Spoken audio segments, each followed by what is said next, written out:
So our next amazingness of teacher, and I hope you guys are taking notes today because there's like lots of great stuff happening here. So we've got Julianne Cunningham with us today, joining us from Tennessee. Hope I got that right because I've been guessing some people wrong. So Tennessee, the Master of Philosophy of Health Education and Promotion.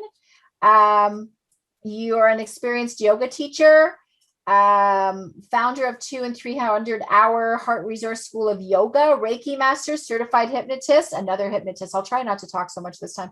Certified sacral, ancestral, and DNA healing, Tibetan medicine, macrobiotics. So you just got like a whole goodie bag of just awesome stuff going on. Did I miss anything? I have spent a whole lifetime on myself. And we all should. And we all should. Well done. Well done. So you do a lot of yoga and you mix even hypnosis with yoga. And I hear so many amazing kudos to your yoga. Like there's always this, you've got to do yoga with Julianne, right? You've got to do it. So what drew you to yoga? And at what age were you like sort of pulled into that? Well, excuse me. I actually came to it around 17 years old. And what drew me to it, so I'm going to use a little yoga terminology throughout this, samsara. What is samsara? Samsara is suffering. Yeah. What do we do at 17 years old? We're teenagers. We're trying to figure out the world. We're sensitive to everybody else's thoughts and opinions of us. We're insecure from time to time. We daydream while our teacher's trying to talk to us. We want to be everywhere else and somewhere else but here, right? And I have to say a lot of adults still do that too. I was going to say the same thing. I think there's a lot of adults that do that too. So that drew me to yoga. I was sitting in a sugar shanty one day praying about it. And I closed my eyes. Okay, hold on one second. What is a sugar shanty? Maple syrup. You make maple syrup. I'm a northern girl. Okay. I just want to know. Living in the South. Yeah, up north in the Adirondacks, we make maple syrup, and that the sugar shanty is where we boil the syrup. So I closed my eyes. I prayed it in my heart, and I looked over, and there's a phone book. And never heard of yoga before or anything, but I always felt there's something beyond that I was conditioned to being brought up in my family and my society. Pulled open the yellow book, put my finger on it, boom, there it was, Upstate Yoga Institute. And my higher self said, I knew. My little self, my little Julie, my human self said, what's that? I had to drive an hour and a half one way from the country down into Syracuse, New York, in the bad side of the city, and go up these steps outside to the top dark, dim lit room with an older lady teaching me yoga. Fortunately, she studied under Krishnamacharya, who is the modern day, the father of yoga, modern day yoga. Right. I mean, all yoga goes back to him. So I've been very blessed throughout my lifetime. When the teachers came to me, they're coming from Krishnamacharya's lineage. And that was pretty direct, but it's not like yoga is today. Every street corner has a yoga. You know, you go anywhere. If you don't like that one, there's another one down the street. Right. I've been in this for 40 years. Learning, mostly, always a student. What do you think? And I'm just going to be very general here, so don't anybody freak out. So what do you think the difference is between, we do yoga for exercise, and then what the true meaning of yoga is? Okay, I'm so glad you brought it up. So I'm going to go in pretty kind of deep, but general. We like deep. Go deep. Chitta vritti nirodha, the fluctuations of the mind. So now, because I spent 40 years in Eastern medicine, Eastern world, considered a yoga teacher. In the Western world, I spent the last 10 and a half years in college, going back to college, and I have my master's right now in health education working on my doctorate. So the chitta vritti nirodha, the fluctuations of our mind, is what creates suffering. So what I'm saying is education is so important. To help you understand what's going on with you, it's important to get the education. And that's what IOSM is all about. Every teacher here is bringing knowledge. So what causes suffering? In yoga, it's called the kleshas, 5 of them. They're obstacles to our spiritual path, on our spiritual path. Even in meditation, you're going to have obstacles. People stumble over meditation all the time. People come to yoga classes and stumble over yoga all the time. Well, I can't. They're in their chitta vritti, they're in their monkey mind. Get out of your monkey mind. That's why I want to talk about the 5 kleshas briefly, but that's why I put hypnosis into yoga. Because of all these years of teaching people, and myself going through yoga over the years, but my commitment to it was a lot different. I was on that spiritual path at a very young age. So I was very dedicated to that spiritual path. But people struggle. They still struggle. And what you're really healing is not the physical body only. You're not going to only get rid of emotion and everything heal. It's the spiritual. Yeah. When you align with yourself spiritually. So in hypnosis, it's like, why are you afraid to look inside yourself? That's a key tool and a pathway that you can utilize by somebody else guiding you to get in there and do your own work. We're so outside of ourselves that we're afraid to sit and be in here and understand our breath is the key to everything. Yoga is the practice, the meditation practice itself. The asanas, the postures, when you can practice enough till it becomes meditation for you, and this is calm down, that's what yoga is. That's a true essence of yoga, the discipline of the monkey mind. So the kleshas is ignorance, and vidya, which is ignorance, not necessarily like, oh, you're being ignorant. It's the lack of insight. Right. So the lack of knowledge. So when I'm talking about these, it is definitely not coming at anyone through an aggressive or an attack, but rather to understand, for an understanding. Asmita is egoism. When you get in your ego, it separates you from everything. Well, I'm better than that person. Well, they think they're better than me. You know, those kind of things. I mean, that's just an example. Raja Yoga is the attachments we have in life, the clinging. We cling to things. I can't live without this person in my life. Oh my gosh. You know, Dvaja is the aversions. We are avoiding to sit and be still with ourselves. Because we do not know our spiritual self until we sit and be still and listen. So the new journey in this new time frame of our world is about getting us to look inward, sit with ourselves, and learn and grow, because that's what's going to change the world. Not this stuff out here. Every single one of us teachers have tools. We all understand what I'm saying. Every single teacher here in IOSM, I've listened to different teachers I've never even met before, and they understand. They're all coming to IOSM with different tools and an opportunity for people to explore and try and learn and grow and be supported in their pathways. And the last one is the biggest one, Advaita, is fear. Yeah. Fear. What's going on in the world right now? These are the 5 main kleshas every human being has. This is what is understood in Patanjali's Yoga Sutras. So when we educate ourselves as students, we can work on ourselves. When we educate ourselves as teachers, we become better teachers. Right.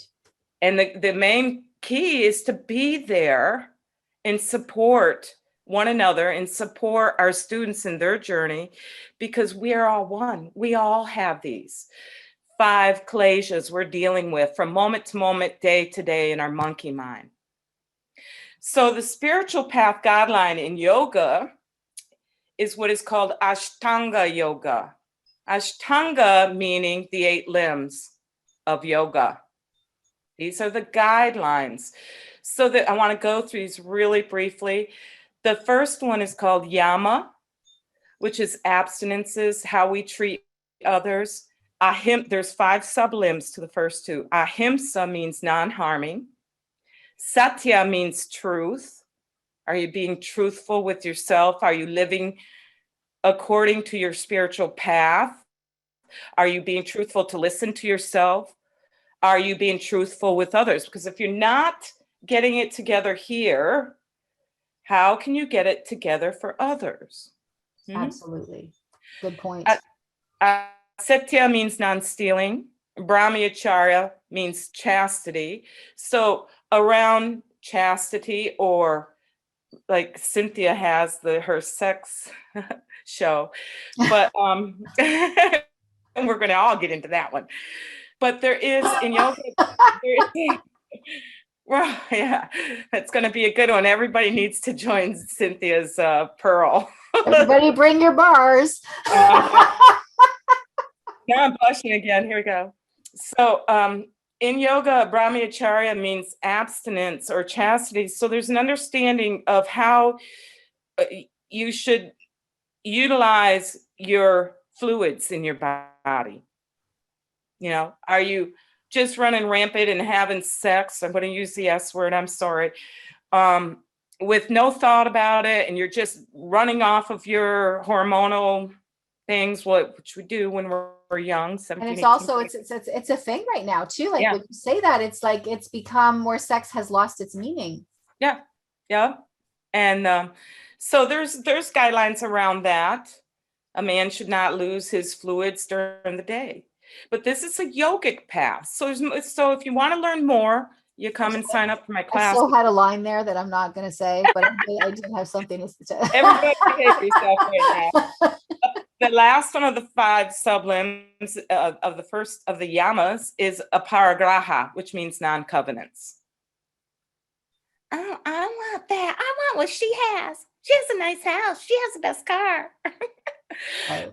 Be content with yourself. The joy comes in. So this is where I'm going to get back to Heart's Resource and the Chitta. And so the niyamas is how we treat ourselves. Satya means purity. Santosha means contentment. Tapas, heat, purifying, cleansing ourselves.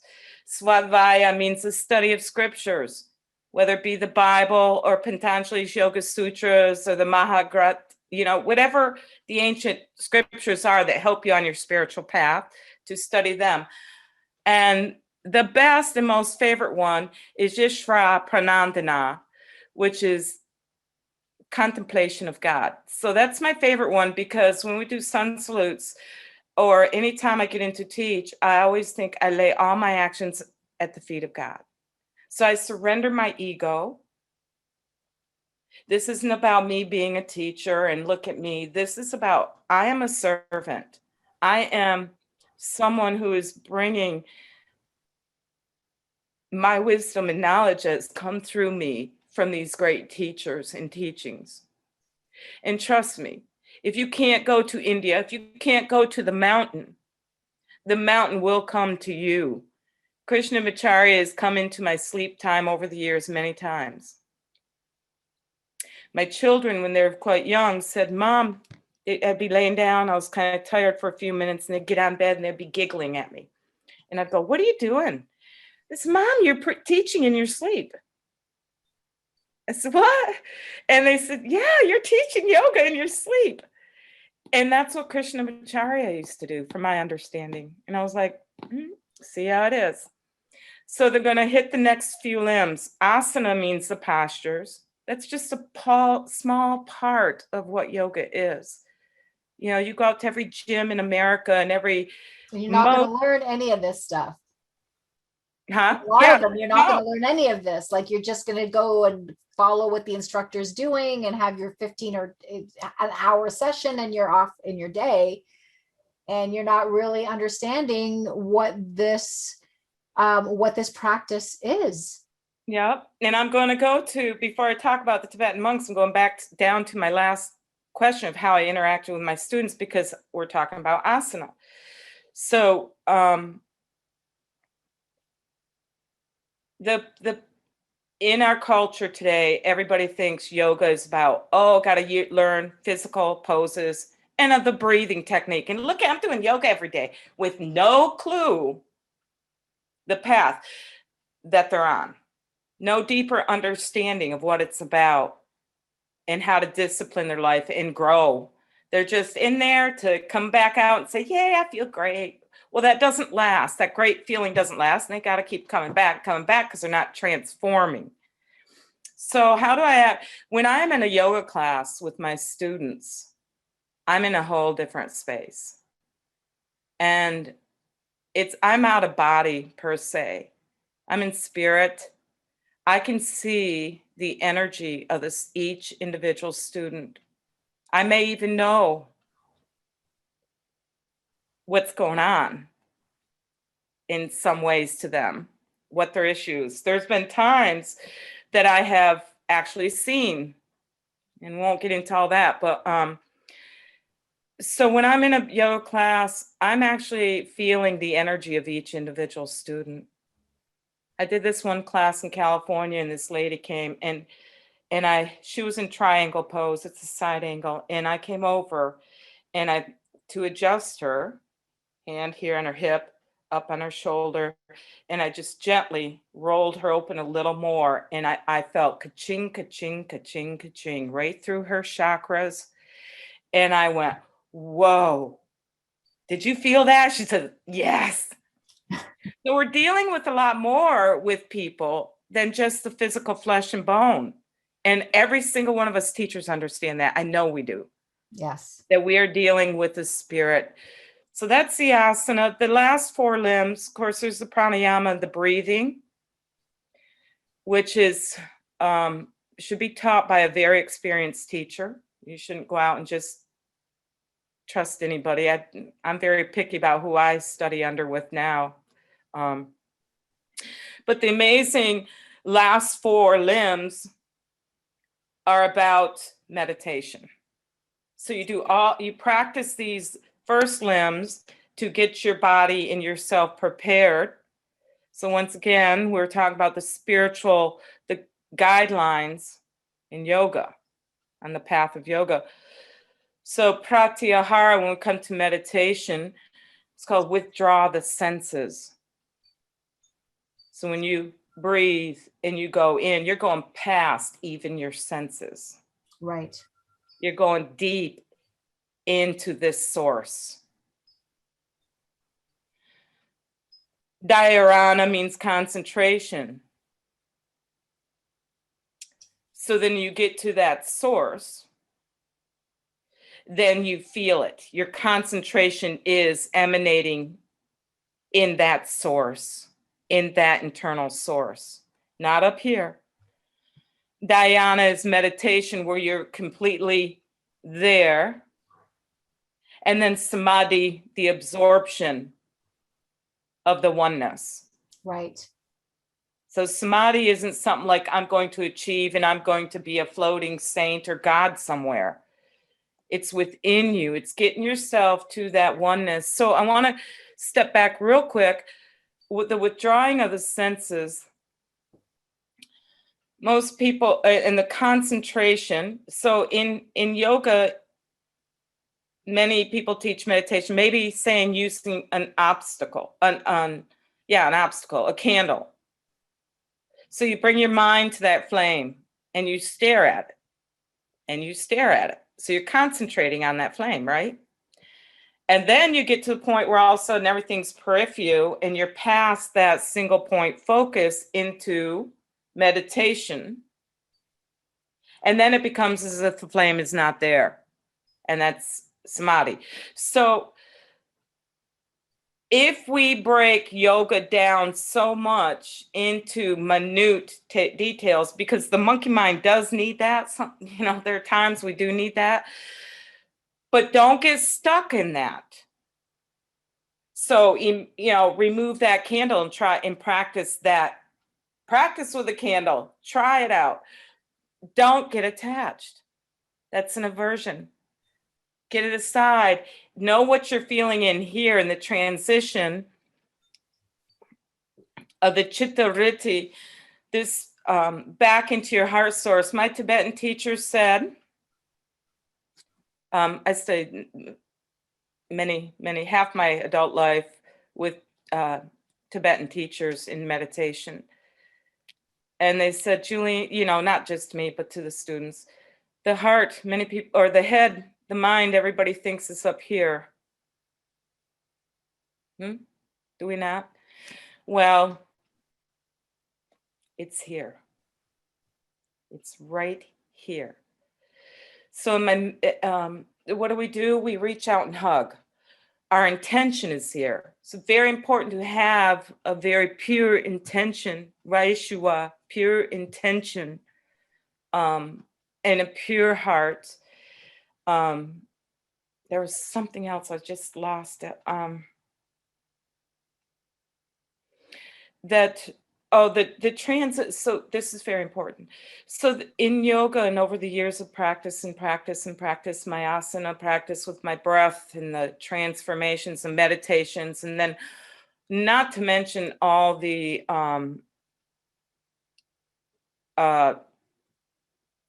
what do you call it, Ayse, when you get I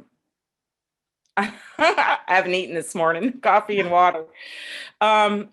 When you attunements. Yeah. The vibration attunements.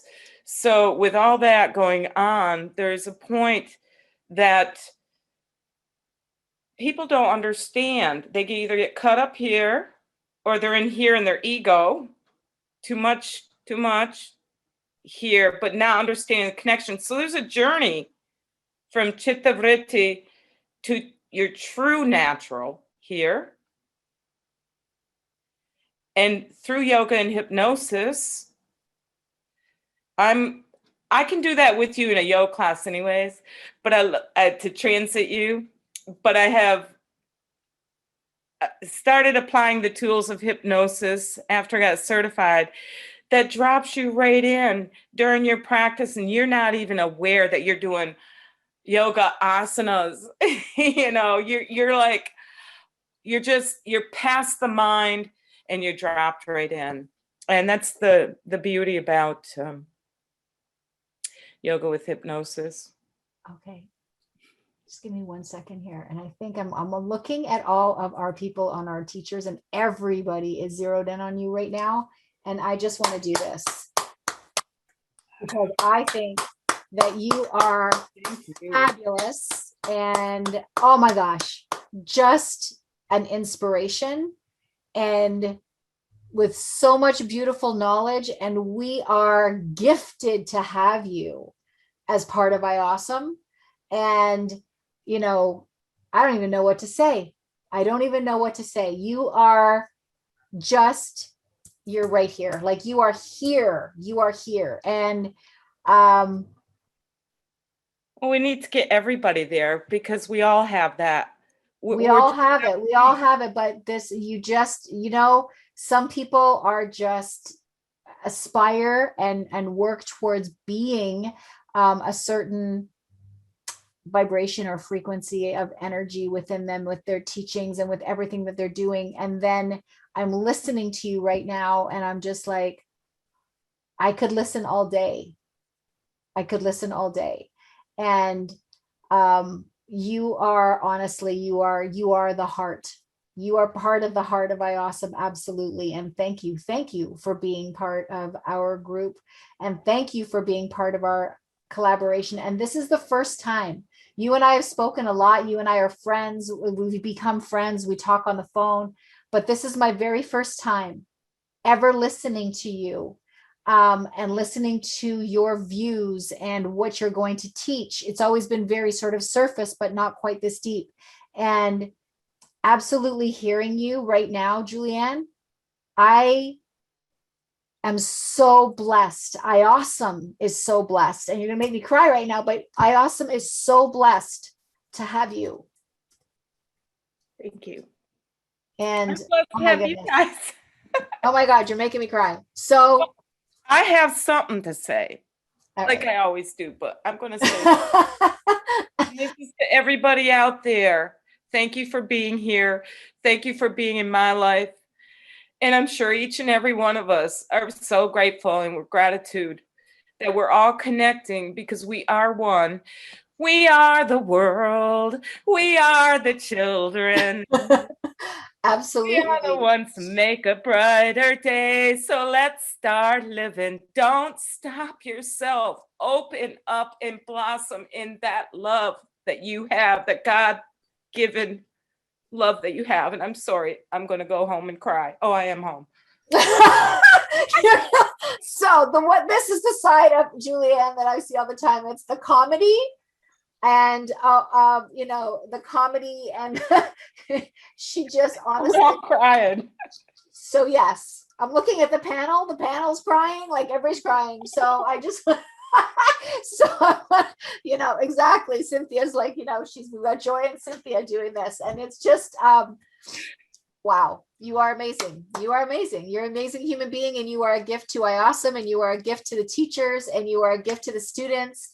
And you are the epitome of what IAWSOME is about. If I was going to put IAWSOME as a person and say, this is what she looks like in this moment, I would say it's you, Julianne. So thank you so much for being a part of IAWSOME. And thank you for bringing your beautiful energy into her right now. And I just, oh my gosh, I'm so glad we're going to break because I just don't even know if I can do any more in this moment. Thank you. It's all about love, everyone. We all have it. All right. Namaste. Love you all. I gotta love you. Love you so much. Thank you. Whew. Okay, so I think we're moving into break right now for a half an hour. So please, everyone, go get your tea, dry your eyes, take a deep breath. I know I need to, and all right, we will see you back here at 12:30. What time are we at? So right, 12. So 12:30 with Kathy Homeyer. For the next schedule, we've got Kathy Homeyer, who's going to be speaking to us about nourishing your multidimensional body. Beautiful Dr. Karen Can, tuning into your manifesting power. Diane Collins, I can't believe it. I'm so looking forward to having her in. When you master your mind, you master your life. And another amazing spiritual body healer, Mike Popovich, will be with us, and a real life spiritual growth through Qigong. I can tell that's going to be another crying episode. So thank you so much, everyone, for everything. And